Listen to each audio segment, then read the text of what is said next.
Okay, hello everybody, and today I will give this outreach presentation on renewable energy and carbon neutralization. So my name is Zhu Han, came from the electrical ECE department of the University of Houston, and this work has been supported by National Science Foundation, Toyota, Chevron, Shell, Direct Energy, Centerpoint, and also this is many of my former PhD students' work. Okay, here is the outline. And first we talk about the energy sources for human society. And then we talk about the classic energy sources. And then we will talk about this petroleum industry basics. Because we are in Houston, we are the center of the energy capital. So that's the reason I need to, I plan to give this petroleum industry kind of illustration. And then we concentrate on the two topics. The first topic is renewable energy. And before we understand it, I will give this illustration about the power system basics. And then we talk about the green energy sources. And then we tell the key reason why the renewable energy can be dirty and expensive. And the next topic we want to talk is about carbon neutralization. How could we reduce the carbon carbon to the atmosphere? And we talk about different techniques like the carbon capture and storage, smart grid electrical car, and the policy and the marketing. And finally, we have the conclusion. So here is the US prime energy sources. And we can see that, okay, petroleum and gas is still the major kind of contribution for this one.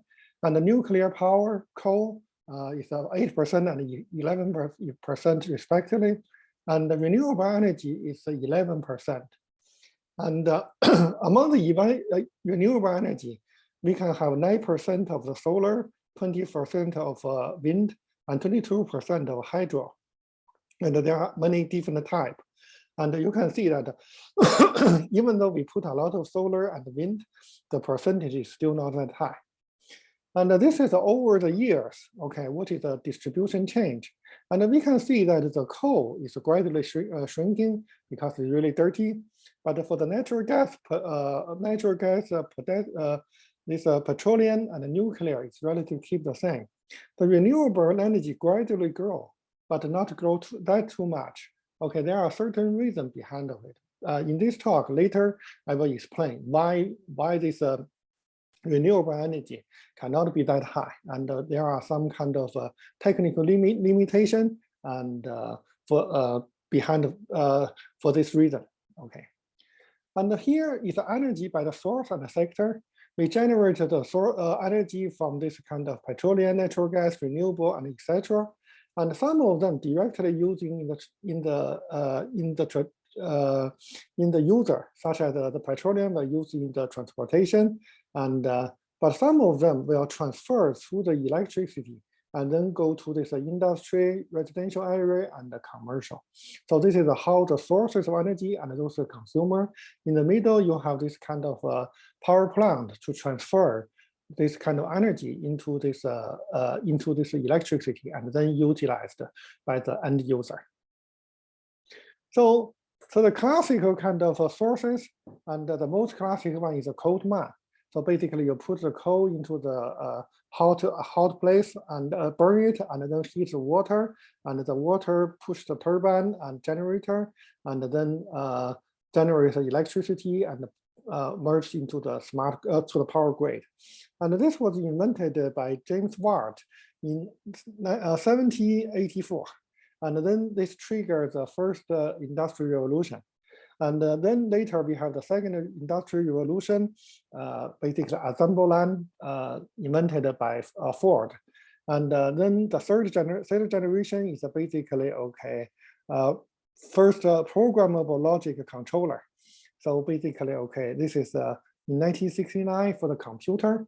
And then now we have this kind of a fourth generation of industrial revolution with a cyber physics system. For example, this Elon Musk brain and the metaverse and etc. And the second type is the nuclear power. So basically the nuclear fusion. Then we have the neutron hit some kind of fissionable nucleus, and then it divide. And after division, okay, they will generate more neutron, hit the next one. And because after this kind of fission, the total energy is reduced. So according to Einstein, E equal to mc to the power of 2, the reduced energy will change to the reduce the mass will change to the energy.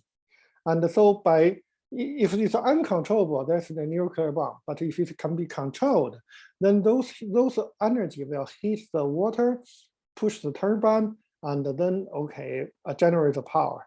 And the heated water will cool down. So that's the reason, you will see the power plant with this big thing, and then a lot of smog on the top. Indeed, it is not this pollution, it's just a kind of reduces water. The water will kind of cooling down. So this is basically boiling waters, However, even though the nuclear power is probably the most clean one, but how to deal with the waste or in the disaster, it will cause a lot of kind of radiation disaster like Chernobyl and Japan. So that's reason, due to this kind of nuclear disaster, the nuclear power is significantly limited. And Germany also already tried to cancel all the nuclear power. And probably the major one now is France, and China still try to have the nuclear power. And the US also have the nuclear power. The nearest nuclear power to Houston is 70 miles south, And the next we want to talk about the oil and gas industry. And here is the center, Houston in the center. And you can see all these kind of big oil company have the headquarters here. And for oil and gas, typically they have 3 types, the upstream, middle stream, and downstream. So for the upstream, basically how to dig the oil and how to get it out. And the midstream try to storage, transportation after production. And the downstream is basically oil refinery to get this kind of diesel or the gas, and also the trading and so on. And in our group, we concentrate on this kind of upstream. And for example, this is my first PhD student. He's doing the big data for seismic imaging. So the basic idea is that, how could we know the underground kind of structure? Where is the oil? And what we do, what typically do is that, they put some kind of bomb here, generate a mini kind of earthquake, and then going down. And when it hits this kind of different layer, it will bounce back. On the top, we have all the sensors. By sensing all this information, they can get this kind of structure below. And however, to deploy this kind of a sensor are very expensive, and some of the places you cannot put the sensor there. So you have a lot of missing component.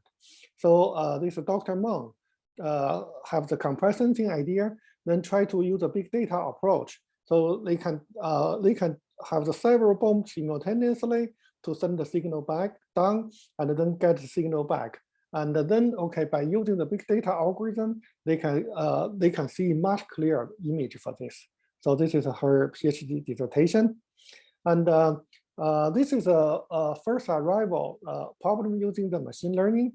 The first arrival, basically, you have this kind of wave pulling down and come back. And then this is over the different location, and this is over the time. So if it's nearby, and then it will kind of come early. If it's far away, it will come kind of further.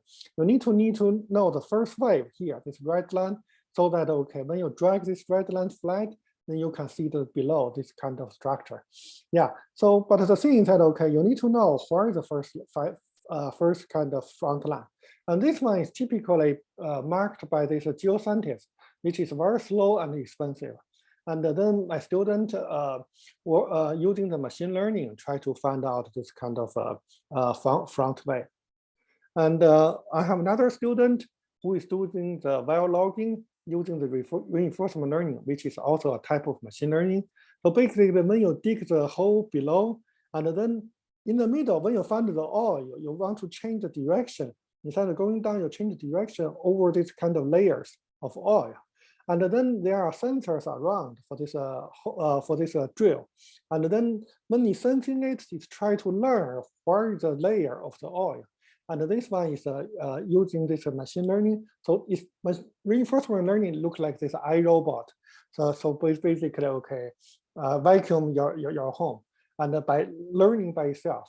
And then because the communication between the drill below and up is very limited, so the drill have to kind of learn by themselves which direction to change to find the oil. So basically, this is my another student, Dr. Shen's kind of a PhD work. Anyway, so here we give this kind of a background about this kind of energy sources and the petroleum industry. And now let's talk about the renewable energy. And before that, to understand this renewable better, let's talk about power system first. So in 2009, Obama had this American Recovery and Reinvestment Act, trying to invest billions of dollars to the smart grid, because the infrastructure of the US was built in 1970s. After 40 years, okay, it's already very old. So they need to upgrade to this one. So since then, there are a lot of kind of research on this smart grid. And for this smart grid, it has this 7 different domains. And they have this bulk generation, transmission, distribution, and customer. On the top, they have the cyber control for the marketing, operation, and the service provider. So let's talk about them one by one. First, let's talk about the energy subsystem in the power grid. So basically, you have this coal plant, oil plant, nuclear plant, which is an independent power generator provider. After that, they generate the power, and then it will transfer. Those plants is far away to the city, and then you have this kind of high-rise power with a very high voltage, try to transmit from these faraway places to the customer. And when it comes to this your house or near this commercial area, they will have the transformer to change the voltage to this 110, and then deliver to your home. So basically, you have power generation, transmission grid, and then distribution grid finally to the customer. And in order to make this system stable, then they have the operation and service provider. Here we have this kind of center point. And in the center point, they have this supervision control and data acquisition center. So basically here on a big wall, much bigger than this one. And they have all the lines, all the customer to monitor whether or not their voltage and this kind of frequency is correct, so that they can to keep this whole system stable. And finally, okay, we have this kind of marketing, how to sell this kind of power. And basically, you have this kind of bid from the generator to the load, and then they have the electrical marketing. And there are 2 types of electrical marketing. One is called day-ahead market. So basically, okay, today we will predict tomorrow's kind of payload, and by using some kind of, for example, weather or whether or not an event. And after that, okay, the different kind of power generator will generate according to a schedule tomorrow. And then this is a kind of this line. And why we have to do that? Because there's a ramp constraint. So so-called ramp constraint that, okay, if I want to increase the power output, and there are limitations for the power generator, I cannot say, okay, I put this kind of a coal into the power plant. It will take more power gradually instead of immediately come out. So that's reason, okay, this slope cannot be that steep. So that's reason, okay, we have the day-ahead marketing to have this kind of shape. And in the real time, because the demand is unpredictable, okay, and so this red line is basically unpredictable kind of demand.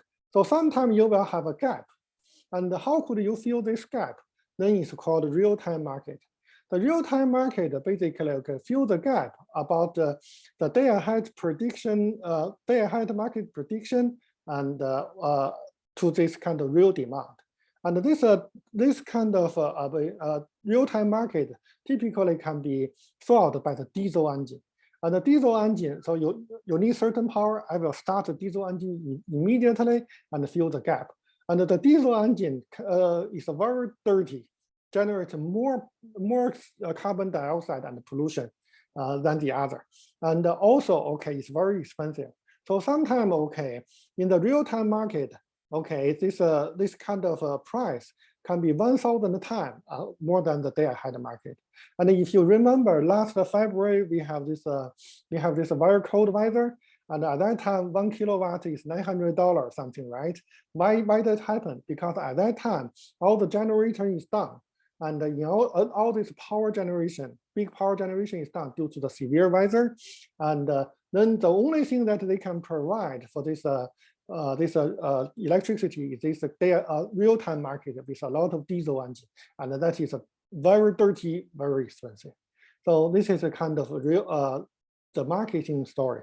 And remember this one because later this explains why the renewable energy cannot be that huge percentage, and why the renewable energy, if it's not controlled, can be very dirty and expensive. Okay, and then okay, with this marketing, we have the energy retailer.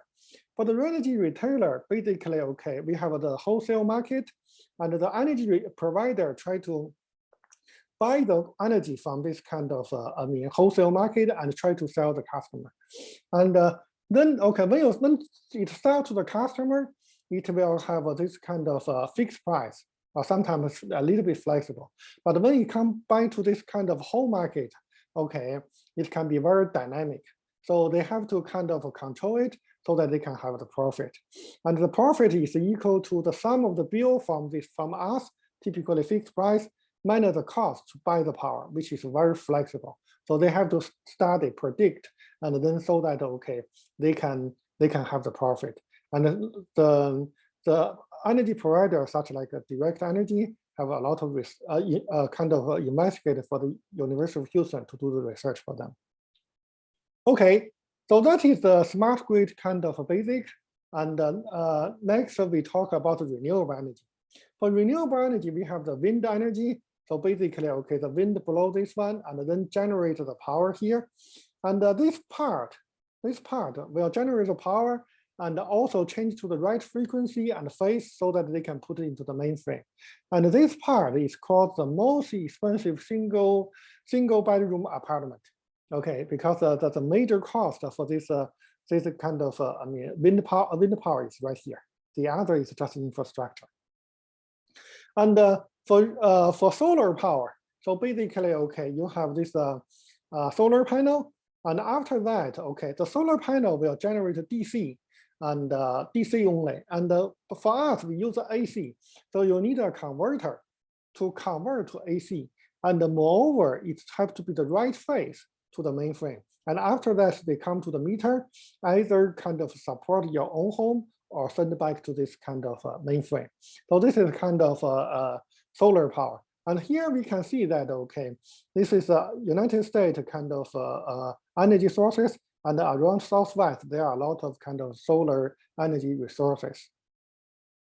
Okay, then let's come to the question, okay, why renewable energy can be very dirty and expensive? The problem is that the ramping constraint for the existing power plant is limited. You cannot change it. And then, okay, if the renewable energy suddenly disappear, for example, suddenly it's raining and we didn't predict it, or suddenly there's no wind, then the renewable energy just disappear. And if it disappears, the only thing that you can fill the gap is a diesel engine. And this diesel engine is extremely expensive and extremely dirty. So that's the reason, okay, this renewable energy can be very kind of, if you are not doing it right, it can be very, very, very bad. And then another thing is that, okay, the solar energy. Here I have a solar energy example, and this is California. Okay, during the night, okay, there's no solar panel, and then you have to generate the power. And then when the sun rises, there are more kind of solar panel. So basically, you can reduce the energy and reduce the generation. And but during the sunset, and almost every kind of solar panel disappear. And then in this energy disappear. And then the traditional power have to generate significantly increase its kind of power. And the traditional power cannot kind of follow. we typically can slowly grow up, cannot be this sharp. And in this case, it will call the system very stable. And this is called the dark curve. And due to this one, and you can see a lot of news that okay, California have this very bad kind of power outage situation compared with the rest of the state. And also okay, due to this dark curve,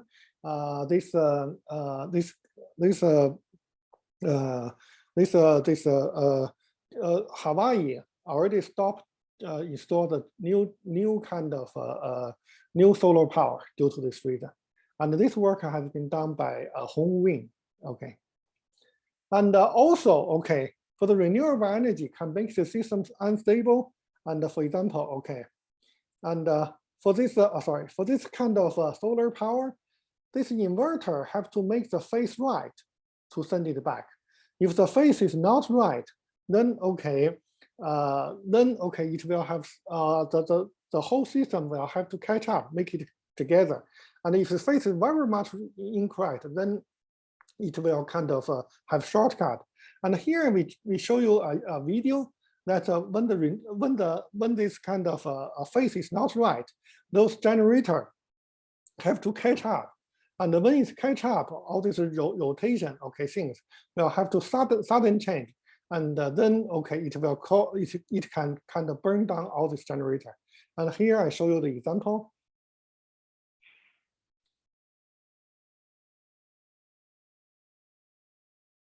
You can see that this phase is not right. And then this shaking.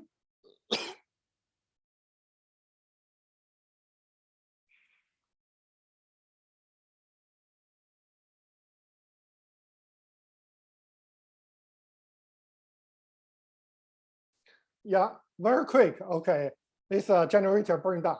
So you can see that, okay, this is a kind of example that, okay, if your renewable energy phase is not equal to the power phase, then the system will be very unstable. And because if you put all the solar power at the residential area, the inverter will be cheap. And also because the distribution line is, the topology is very sophisticated. So when you combine together all this kind of error, it's really unpredictable. And in this case, the power system kind of stability is indeed an issue. And you'll see that, okay, this is a blackout in this PGM area. And yeah, this is what happens. And to overcome those problems, to improve this renewable energy, to make the more kind of percentage of things, typically there are two choices. I mean, from my perspective, the first one is a pump storage plant. So when there are enough renewable energy, for example, during the daytime, there are solar power, we pump the water from the below to the upper reservoir. And then during the night, or during this kind of sunset time, and then we put the water down to generate the power to fill the gap. And this is a very good in many places. Like in California, it's possible because nearby they have Rocky Mountain. And in Europe, Norway have a lot of this kind of pump storage plant. And another thing is this kind of a high voltage transmission. For example, in the west of the Texas, we have a lot of kind of a solar wind power, and then we can use a high voltage transmission to far away places. And for solar power, we can have this solar kind of a plant in this Arizona, and then we use a high voltage transmission to these other places. But it needs a very high voltage, and also the infrastructure is expensive. So this is about this renewable energy. And now we talk about this kind of how could we reduce the carbon to make the Earth kind of, carbon stable. Yeah. So the first thing that we can do is that this geological storage. So basically, we put this kind of, this CO2 below, just like when you pump this gas out, and now you put the CO2 back. Okay, and this is a kind of, one way. And recently, there are a lot of companies trying to do that. And one of my PhD students is doing this one for the monitor to make sure that how could we make sure that the carbon will not leak out. Okay, and another thing is clean coal. The clean coal, instead of burning the coal, dig the coal out, they will put the carbon dioxide inside and then generate a methane and then try to burn it. And in this case, all this carbon is buried below. So this is called clean coal. And the electrical vehicle, now there are more and more electrical vehicles, can also help. And for example, okay, during this kind of peak hour, all this electrical car, if the electrical car is parking in the campus or in this working area, and then the grid can kind of get this power from the electrical power because there are huge battery. And before the people leave, okay, and also in the off-peak hour, they can send it, they can recharge it back. So by doing this one, okay, they can fill the gap. So basically you don't need the diesel engine to generate this to fill the gap. The electrical car parking in the future, parking everywhere, and can help for this can help for this one. So this is a electrical car to the grid. And also we can have the load profiling, and every home have the smart grid, smart meter, and then we try to tell the user's behavior. And we work for the center point of direct energy. We have the millions of customers kind of smart meter data. And then we try to do the machine learning to do the classification. And then depending on the different type of people, we try to sell them the different kind of power plant so that they cannot deny. And for example, on the right, okay, it's a 24 hours with a payload. And this is not real data. I draw it because I have non-disclosure kind of requirement, but a similar case like this. Okay, so look at the first one. The first one is a big house. In the morning, they wake up and then cooking and then go out. And in the evening, they come back and do the laundry. So this is a huge house, okay? And this is the CEO 1% and the audience here in the future. And for the second type, the right one, in the morning, I wake up and found, oh, I have to rush out to beat the traffic and no breakfast. And then I go out. In the evening, I come back. I leave a middle-sized house. So this is worker, middle class professor like me, okay?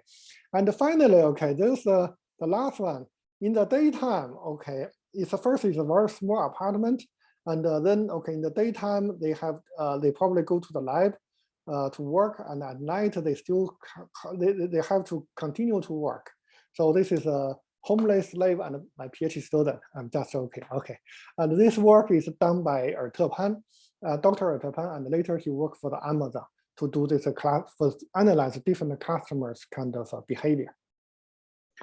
And then okay, the next one is the carbon allowance initialization and allocation. For example, the Paris Climate Agreement, which the United States go back, and then try to have this carbon distribution, carbon kind of distribution. And this is for different countries, they have this quota. And so basically, this is a legislation regulation. And basically, for the different places, they can have this different country and different sector, they have this carbon allowance, how much carbon you can generate next year. And after that, some country or some company may generate more. Some country or company may have the new technology to reduce the carbon. And after that, those carbon quota can be traded.